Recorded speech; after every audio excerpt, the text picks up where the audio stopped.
listening to a podcast from JoetteCalabrese.com, where nationally certified American homeopath, public speaker, and author Joette Calabrese shares her passion for helping families stay healthy through homeopathy and nutrient-dense nutrition.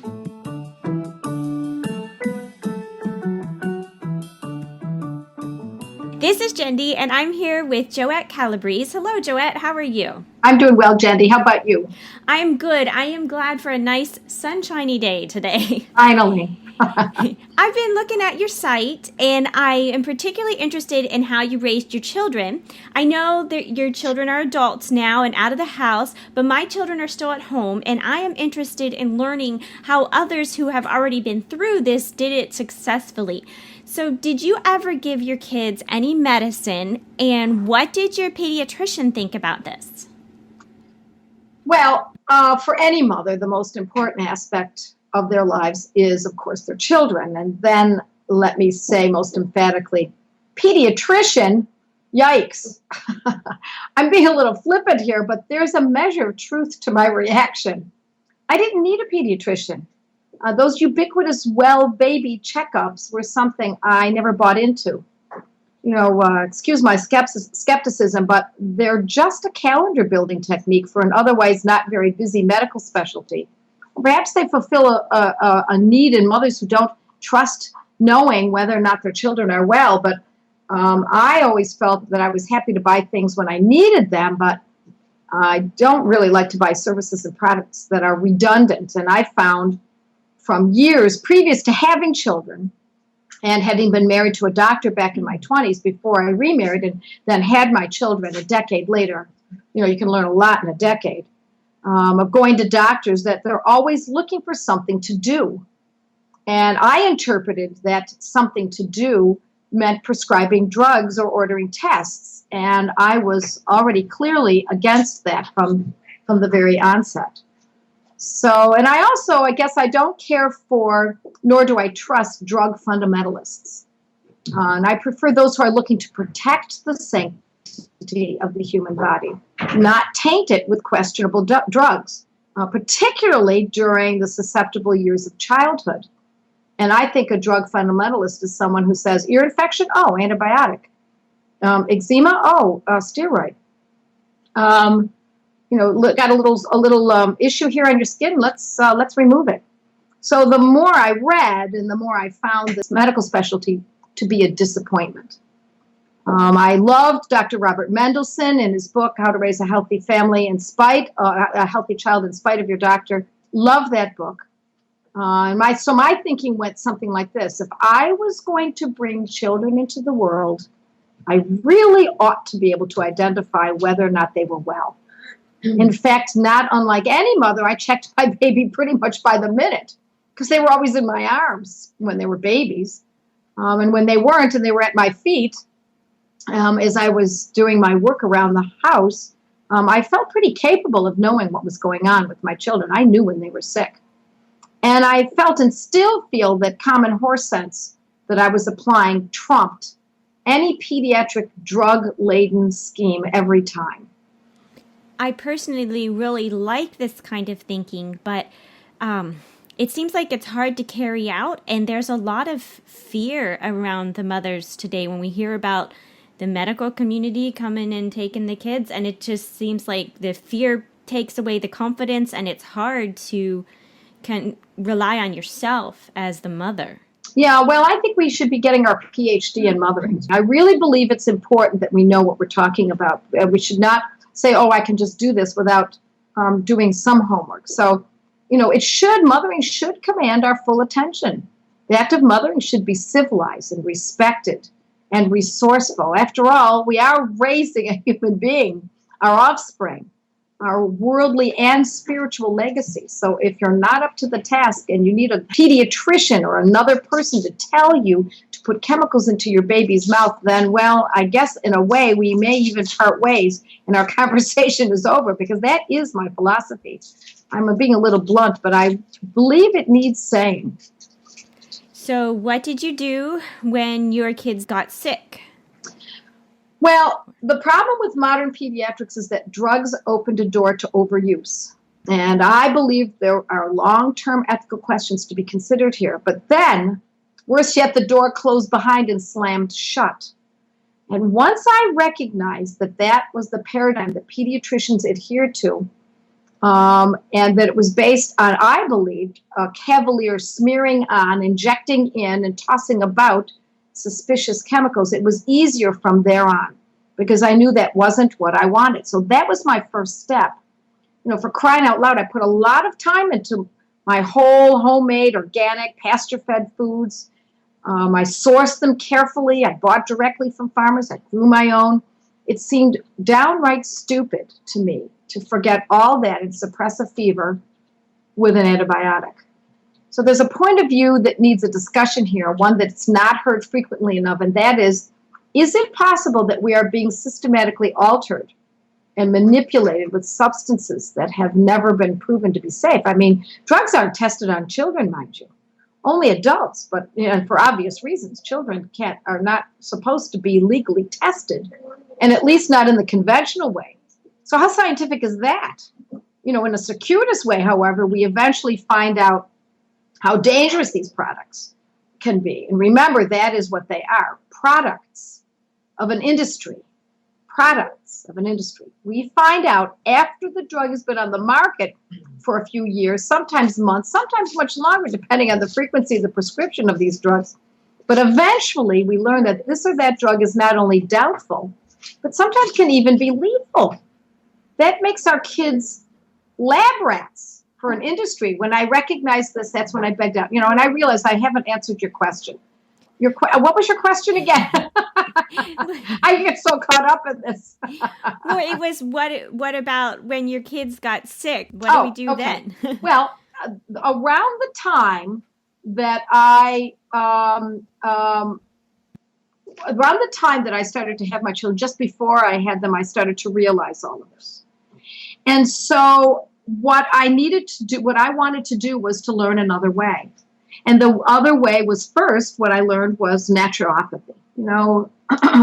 Clean clothes, warm room, leave the window open, fresh air, high quality foods made from at home, sourced well, stay away from foods that are manufactured, stay away from foods that have ambiguous or unpronounceable ingredients, make everything myself. But when they got sick, and I did more than that, of course, that's when I started to learn about homeopathy. So you learned that the drugs were dangerous to kids, and you were trying to raise your kids naturally. Can you give me an example of a drug that is dangerous for kids, maybe something we should avoid? Well, in my estimation, they all have dangerous aspects to them. It's just a matter of balancing what is more important. There's certainly times when the dangers of a drug can be put aside for the advantage of something that is more looming. If someone needs surgery, obviously, we need to have anesthesia. It's a risk. Anesthesia is a risk, but it's worth taking if the surgery is absolutely necessary. And I am a proponent of surgery. I believe surgery can be very valuable. Not to remove tonsils, mind you. That's absolutely ridiculous. There's so many other ways that are easier. But when surgery is truly needed, of course, but that gets us into the question of unnecessary surgery that is performed on our children. But this day-to-day taking of birth control pills, giving it to children over the course of years for acne when they reach puberty, or because of pregnancy would be an inconvenience, so that the child is taught very early on to use something like that to keep from getting pregnant. I'm going to probably turn a lot of people off by saying this. I find that odious. There are so many intelligent, clean alternatives to these kinds of over-the-top methods. There's always an alternative. You just have to ask the right person. You have to ask the right questions, and not someone who's promoting that drug. That person's already convinced of that their methods are worthy of touting. So, giving you an exact example, that famous drug that opened the public's eye, at least when I was growing up, because we used to see kids that it so horribly affected, was thalidomide. It was way before your time, but it caused limbs to not develop in utero. And and I used to see children when I was a child who didn't have fully formed arms or legs or missing fingers.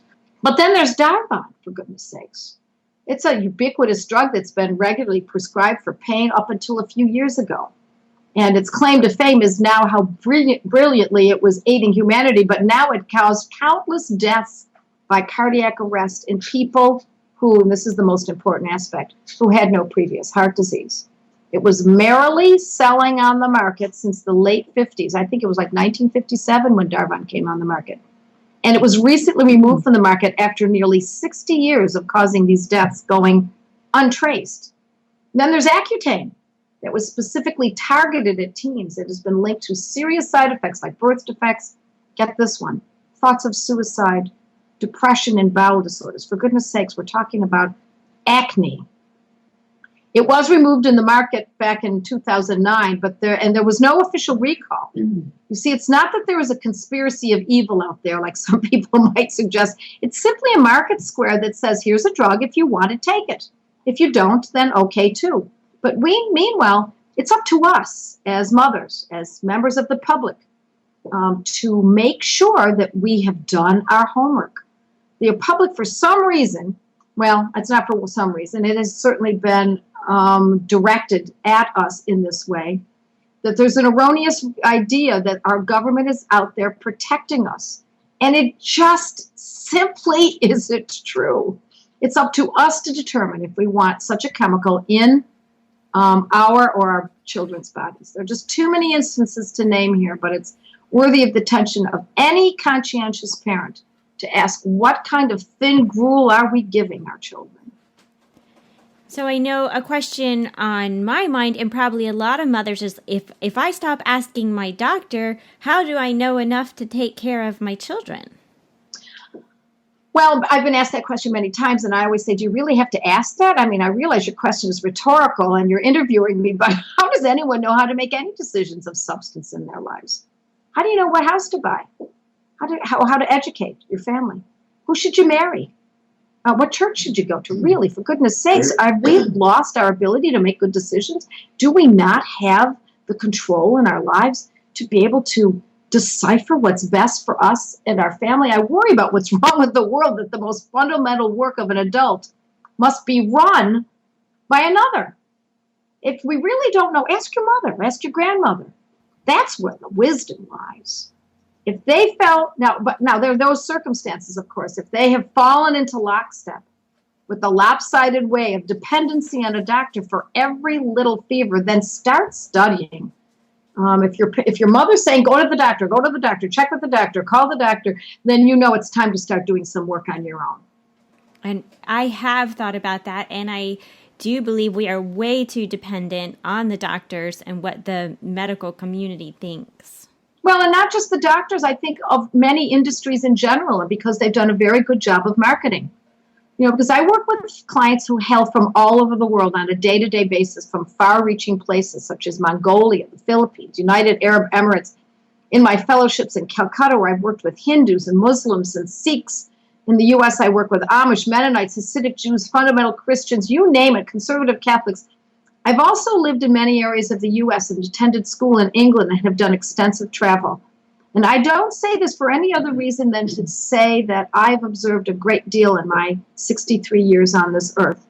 I've gleaned a perspective, I think, that's sweeping.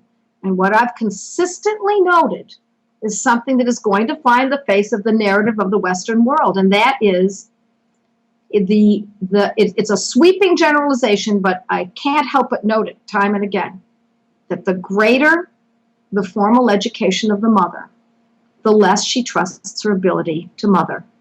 And the flip side of it is that the more conservative the family values are, the more involved and less likely the mother is to run to the ubiquitous experts for caring for her children, not just pediatricians, but the educators for her child's education.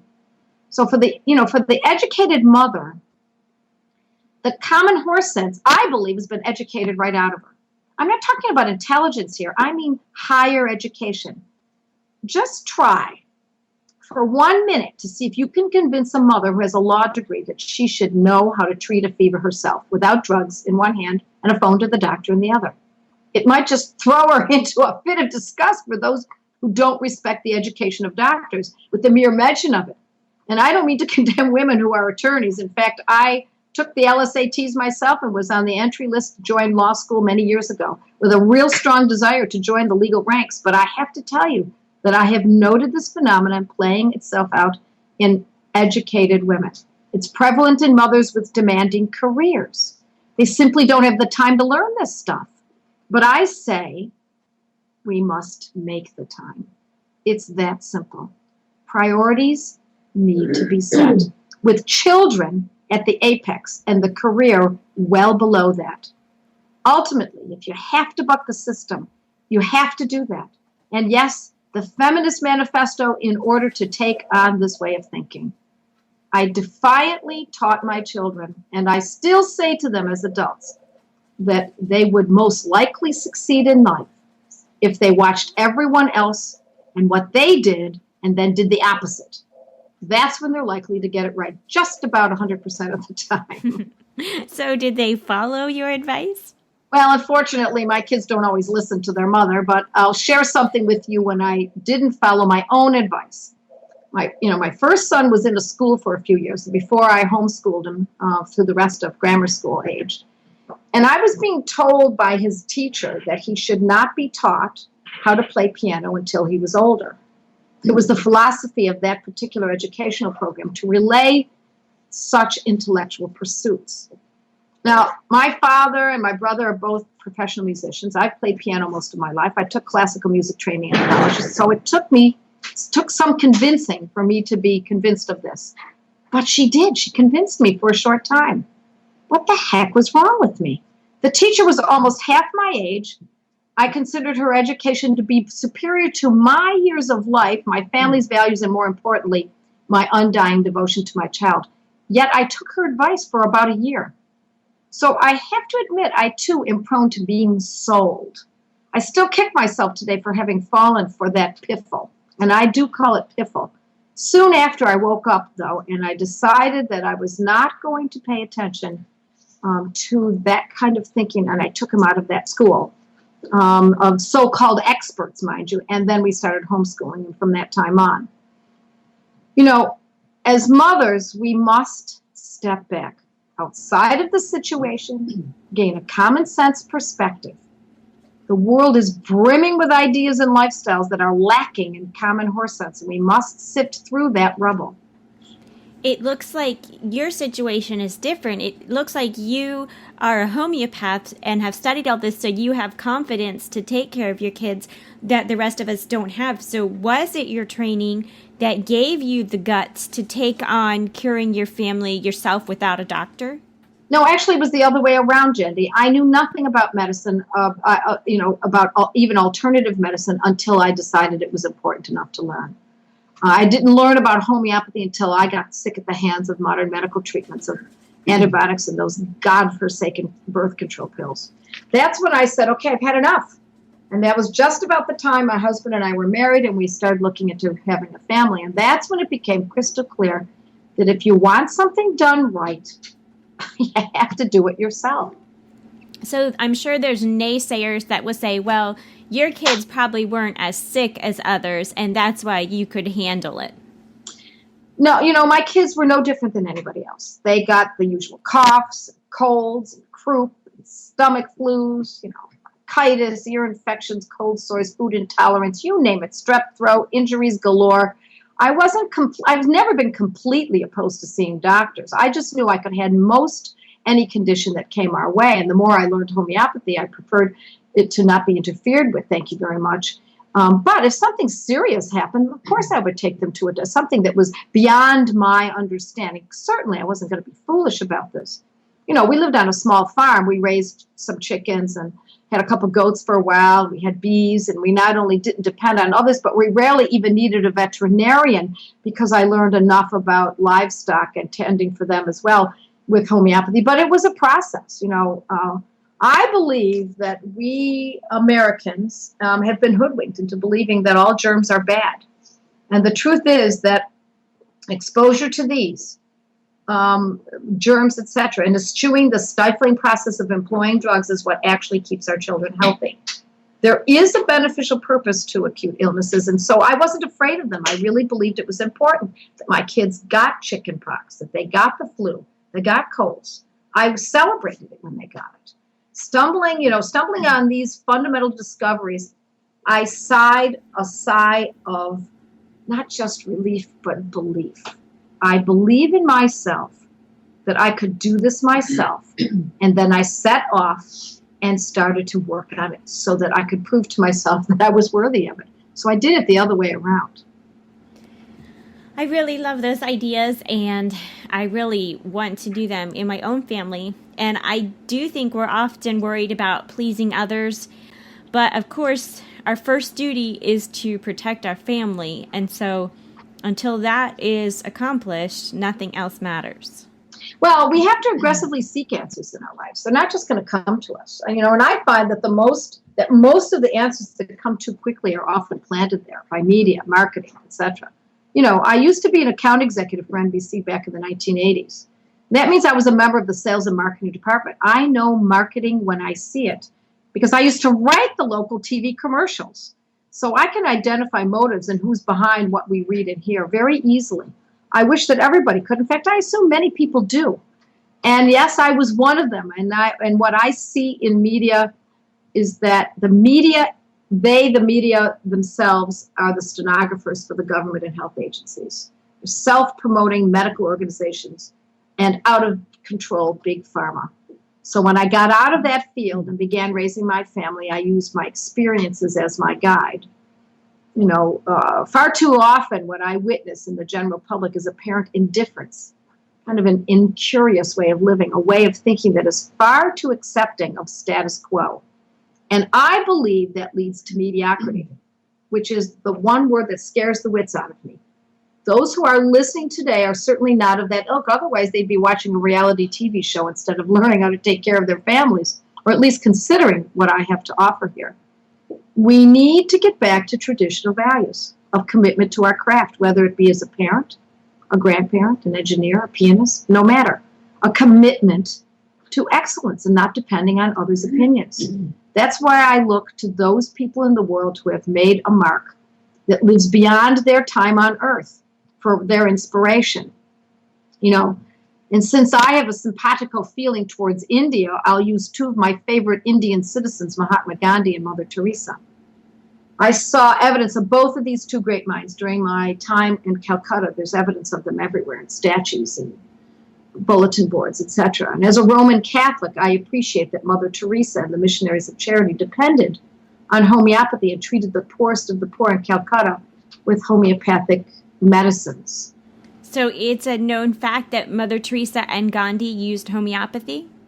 Well, I don't know that Gandhi administered homeopathy, but he held it in high regard. He's quoted as saying, I've got this quote right here, homeopathy cures a larger percentage of cases than any other form of treatment and is beyond a doubt safer and more economical, end of quote. And yes, the sisters were not fully trained homeopaths, but they knew how to use the medicines and administered them to the sick and dying. Dr. Prasanta Banerjee, the wonderful man who trained me in his methods, knew and personally acknowledged that to me.